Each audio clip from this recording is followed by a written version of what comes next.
sobre los sistemas de la educación o los métodos que había en los primeros tiempos de Santa Fe la Vieja.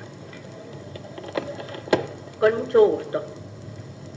Corría el año 1577, mayo para ser precisos, y esto lo conocemos gracias a las actas del Cabildo de la ciudad de Santa Fe,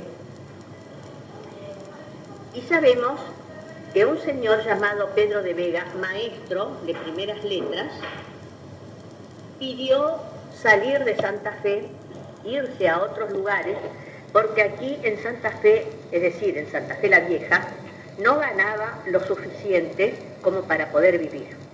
Un caso similar de lo que está pasando actualmente con los maestros de la República Argentina.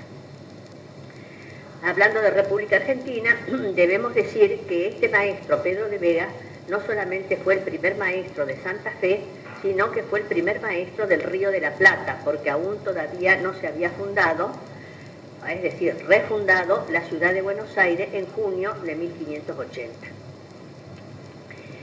¿Qué pasa con la petición que hace Pedro de Vega al Cabildo? Se la deniega el procurador general, que es Pedro de Espinosa, que fue el primer escribano que levantó el acta de fundación de la ciudad de Santa Fe el 15 de noviembre de 1573. Este hombre, Pedro de Espinosa, le dice a don Pedro de Vega que no puede salir de la ciudad ni en propios pies ni en ajenos, que quiere decir que no podía salir ni caminando ni arriba de un vehículo o de una mula o de un caballo. O sea que le prohibían estrictamente la salida de la ciudad. ¿Por qué? Porque la juventud y la niñez iba a quedar sin maestro para su educación e instrucción. Y esta prohibición la hacen bajo la pena de 200 castellanos. 200 castellanos era una suma grande para la época, que podría compararse a la compra de un solar con su casa instalada. Por lo tanto, Pedro de Vega no podía hacer frente a esa erogación y debe quedarse en Santa Fe dando instrucción y educación a los niños. Ahora bien, ¿qué tipo de instrucción le daba? En primer lugar, los hacía trabajar en unas cajas con arena, donde hacían palotes, ¿no es cierto?, rayas en la arena. Y después que se ablandaba la mano, con este ejercicio pasaban a una hoja de papel con pluma de ganso, haciendo otra vez los palotes, y después empezando por el abecedario, y empezando por las vocales, y empezando a la vez con las sílabas. Eso era el procedimiento para aprender a leer. Los padres debían pagar al maestro de acuerdo al tipo de enseñanza que recibía. Si el niño tenía que aprender a leer solamente, pagaba 1 peso. Si tenía que aprender a leer y escribir, tenía que pagar 1,5 pesos. Además, era obligación la enseñanza de las matemáticas. Y las tablas de multiplicar, por ejemplo, se hacían cantando junto al órgano. Es decir, las tablas eran cantadas, como se estilaba en una época muy pasada nuestra, de principio de siglo, de mediados de siglo, que nos hacían cantar las tablas. Este era el sistema, el método de aprendizaje que se tenía en la época. Después, si queremos ver que adelanta la instrucción en la época de Marcos Sastre, 1837, que es director del Gimnasio Santafesino, que era una enseñanza un poco más que superior que la primaria. También fue director de la biblioteca pública, la primera biblioteca pública que creó Pascual Echagüe sobre la base de la biblioteca de los padres jesuitas, y también fue director del periódico El Sudamericano. Este hombre, Marcos Sastre, para que todos tengan presente quién era, fue el autor del Tempe argentino, no temple, sino Tempe argentino. Y él también inventó el sistema, que era una adaptación de lo que nosotros decimos hoy en día de palabra generadora. O sea, enseñaba en una cartilla que se llamaba anagnosia. Enseñaba el abecedario, enseñaba las primeras letras y enseñaba las sílabas. Eso era la anagnosia. Mientras que en la época de la colonia, los libros que se utilizaban eran hojas impresas que se llamaban catones, donde se enseñaba a leer con esos catones. Mientras que en la época de 1837, en la época esta de Marcos Sastre, el librito que se utilizaba se llamaba anagnosia. En cuanto a la lectura y escritura, no difería mucho de la época de la colonia, porque seguían con el mismo sistema silabario, y las lecturas eran reducidas a libros religiosos.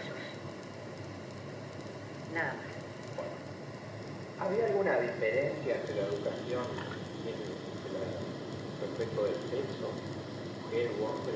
Bueno, la educación de las niñas aparece recién en la época de Estanislao López, el 1 de mayo de 1838, es decir, un mes y medio antes de fallecer Estanislao López, crea la primera escuela de niñas de Santa Fe, a cuyo cargo estaba la señora francesa, como le llamaba, la señora Amelia Mablioni de Rebec. Ahí se daba primeras letras, lectura, escritura y aritmética, y además se enseñaba a coser, a bordar, a tejer. Eso era la enseñanza de las niñas. Como podemos darnos cuenta que pasó muchísimo tiempo desde la fundación de Santa Fe hasta 1838 que la niña no recibía ningún tipo de educación ni de instrucción.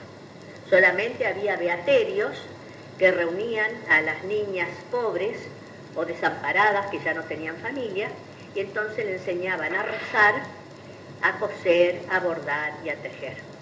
La primera escuela que fue llamada como una especie de recogimiento, que le llamaron Casa de Recogidas, la creó Hernán Darias en 1636, donde había un director, un tal Gutiérrez, y la esposa de él, que enseñaban a estas niñas a tejer la tela que era el lienzo, para que estas niñas, que no tenían padre ni madre, pudieran hacerse su propio capital con la venta de esas telas para poder casarse. Es decir, como ellos no tenían dotes ni del padre ni de la madre, tenían que tener su propia dote fabricando estas telas de lienzo para vender. Pero ¿qué pasó? Que el cabildo y los religiosos se opusieron a este tipo de enseñanza y de reclusión, porque decían de que estas chicas eran hijas de conquistadores y por lo tanto se sometían a un trabajo manual que era deshonesto, digamos, para la gente de pro, la gente de cierta importancia social. Deshonroso, exacto. Usted habló del gimnasio santafesino. Sí. ¿Qué época era eso? 1837. Con Marcos Sastre. Con Marcos Sastre. Bueno, debe ser el primer antecedente de una escuela Secundaria, exactamente. El gimnasio es el nombre griego de los estudios superiores, sí. Fíjese que en Alemania todavía el secundario se llama Gimnasio. Y en Italia también. Mi mamá hizo el gimnasio. El secundario. Era secundario. Bueno, pero yo creo, ustedes corríjame, que en realidad la verdadera enseñanza secundaria acá aparece con el regreso o la reapertura del colegio. El colegio Inmaculada, exacto. En 1863. ¿Y la escuela era privada o era pública? Bueno, vamos a los periodos. El primer periodo en el que le prohíben a Pedro de Vega salir de Santa Fe, ni en propios pies ni en ajenos, la enseñanza era privada. O sea, que había que pagarle al maestro, ¿no es cierto?, para aprender a leer o para aprender a escribir. Pero ¿qué pasa? Cuando lo expulsan a los jesuitas en 1767, todo el patrimonio de los jesuitas pasan a las temporalidades, se llaman temporalidades. Y entonces ahí aparecen las escuelas puestas por la justicia, pagadas con las temporalidades. Y entonces ahí es cuando aparecen los maestros de Rosario, del Pago de los Arroyos, de Santa Fe, que las pone el Cabildo, y de otras escuelitas que, por ejemplo, había en San Jerónimo, donde Estanislao López después trae los de Coronda, todos esos se pagan con las temporalidades. Hasta que el año 1790 se suprime el pago de las temporalidades y las escuelas deben volver otra vez a ponerlas ya directamente por el gobierno. El gobierno de la provincia se tiene que hacer cargo del pago de los maestros, ya sin las temporalidades, porque eso sucedió hasta 1790. Se agotaron.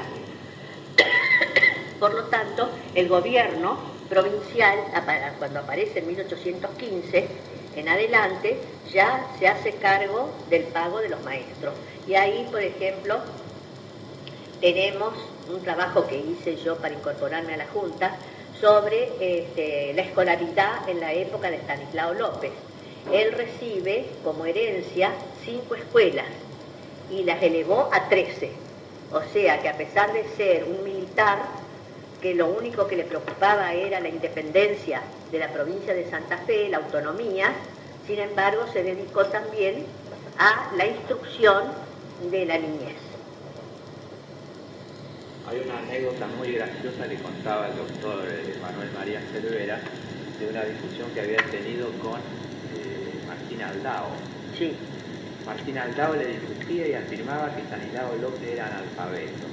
No eran analfabetos. Y Cervera con buen criterio decía, pero tenés que fijarte en la las firma, cartas de él, en la firma, y las correcciones que él le hace. Pero estaba tan obstinado, dice este hombre, Martín Aldao, que era analfabeto y lo sostenía y lo volvía a hacer mal. No, al contrario. Primero, la letra de Estanislao y la firma, No era un dibujo. No. Al contrario, es una cosa hecha a conciencia, porque él estudió en la escuela de los padres franciscanos y cuando tenía que dictar una correspondencia que se la hacía Juan Francisco Seguí o Galisteo o algunos de esos que los tenía como amanuense, digamos, y eran toda gente preparada, gente de cultura, gente de universidad, él mismo corregía lo que ellos ponían en los documentos, es decir, en las cartas. Él la corregía de puño y letra, porque no estaba conforme. Elemental, pero firme, sólida. Sí. Bueno, después cuando irrumpe el gran fenómeno de la colonización, a mí me parece que las escuelas siguen estando o comienzan a estar a cargo de las propias comunidades de inmigrantes, pero el Estado apoya con los sueldos. Sí. ¿Es así? Sí. Tanto es así que cuando Sarmiento visita las colonias en el año 1870, acá en Santa Fe pidió que se creara la escuela modelo con el subsidio que él iba a mandar de Buenos Aires, que lamentablemente eso no apareció nunca. Y las escuelas de Esperanza, tanto la católica como la protestante, iban a recibir un subsidio, que creo que sí, ese se recibió, de parte de Sarmiento.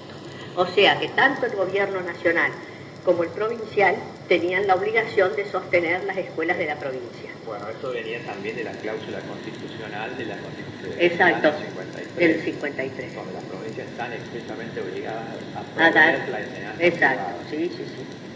Gracias, Catalina. No, al contrario. Panorama de Bueno, la educación. al contrario.